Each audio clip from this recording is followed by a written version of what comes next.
News 18 India। वैचारिक और सैद्धांतिक रूप से मैं किसी से भी टकराने का बगदर रहा हूं।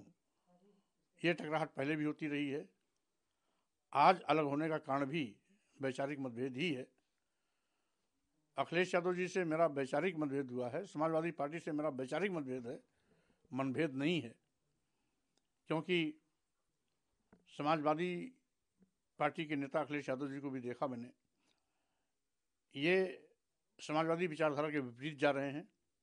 जबकि नेताजी श्री मुलायम सिंह यादव के साथ भी मुझे काम करने का अनुभव था। वो खाँटी समाजवादी नेता थे, लेकिन नेताजी मुलायम सिंह यादव जी की विरासत संभालने वाले लोग नेताजी मुलायम सिंह यादव की विचारधारा को भी ठीक से अनुकरण नहीं कर पा रहे हैं। ये दुख की बात है। अब मैं इस देश के दलितों, आदिवासियों, पिछड़ों, गरीबों, मजलूमों, किसानों, अल्पसंख्यक समाज के लोगों के सम्मान स्वाभिमान की लड़ाई के साथ साथ सत्ता शासन में हिस्सेदारी की लड़ाई लड़ता रहूँगा। मानवर कांशीराम जी के बताए रास्ते पर चलते हुए सामाजिक परिवर्तन आंदोलन के कारवां को आगे बढ़ाने का मेरा प्रयास रहेगा। इसी क्रम में मैं 22 फरवरी 2024 को दिल्ली के तालकटोरा स्टेडियम में, जिसमें मुख्य अतिथि के रूप में एक कार्यक्रम में मुझे सम्मिलित होने का मौका मिल रहा है, वहाँ पर कार्यकर्ताओं से रायशुमारी करने के बाद मैं पार्टी बनाने का अपना फैसले का उद्घोष भी करूँगा। अब जब रणभेरी बच चुकी है तो स्वाभाविक रूप से समाज के अंतिम पायदान पर खड़े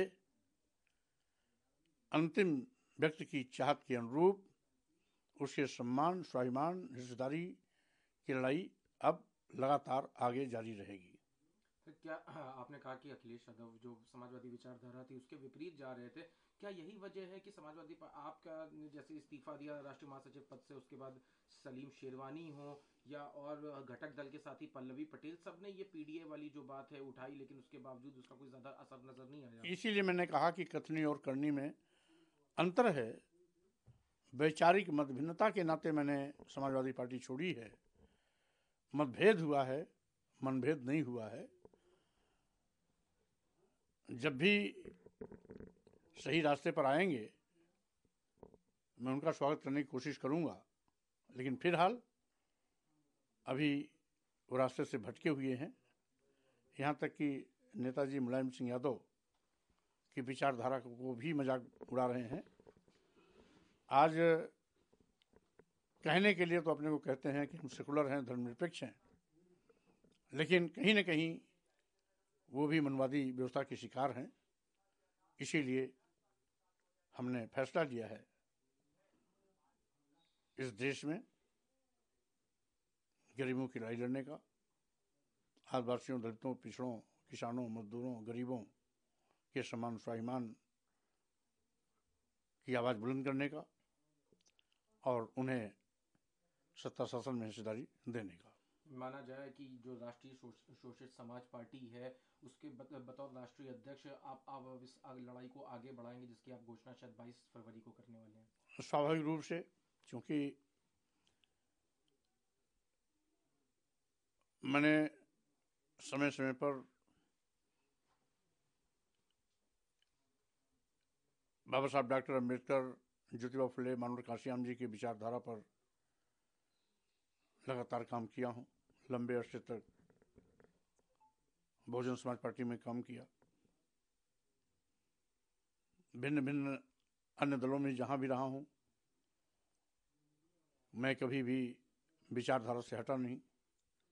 विपरीत परिस्थितियों में रह करके भी मैंने इस विचारधारा को आगे बढ़ाया हूँ।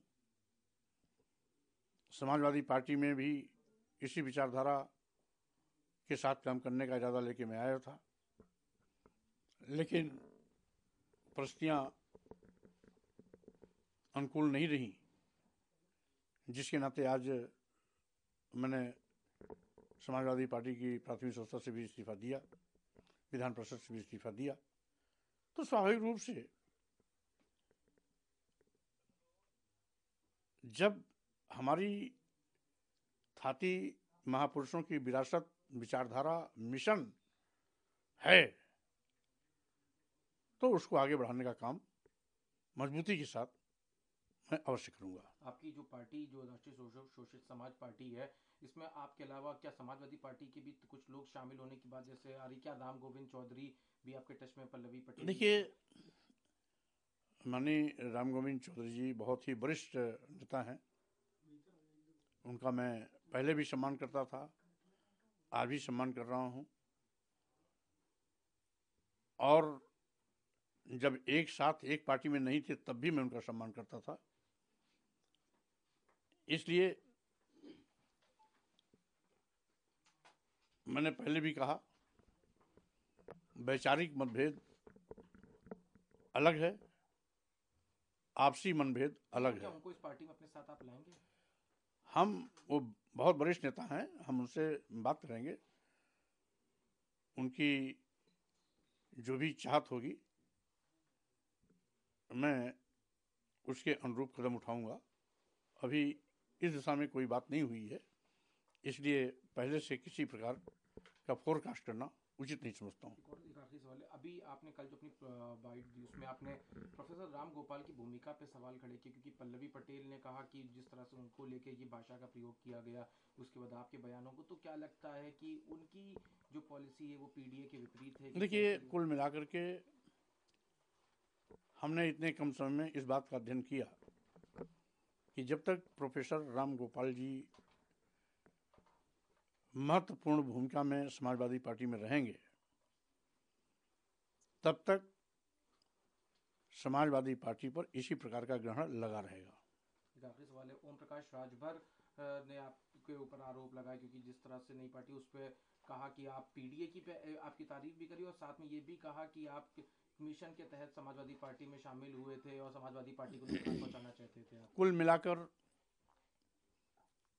ओम प्रकाश राजभर जी हमारे छोटे भाई हैं, वो हमारी बड़ाई करें, हमारी बुराई करें, हमें कुछ भी कहें, सब माफ़ है, क्योंकि उनको राजनीति में अभी मैं बहुत अधकचरा समझता हूँ, इसलिए उनके किसी बयान पर मुझे गुस्सा नहीं आता।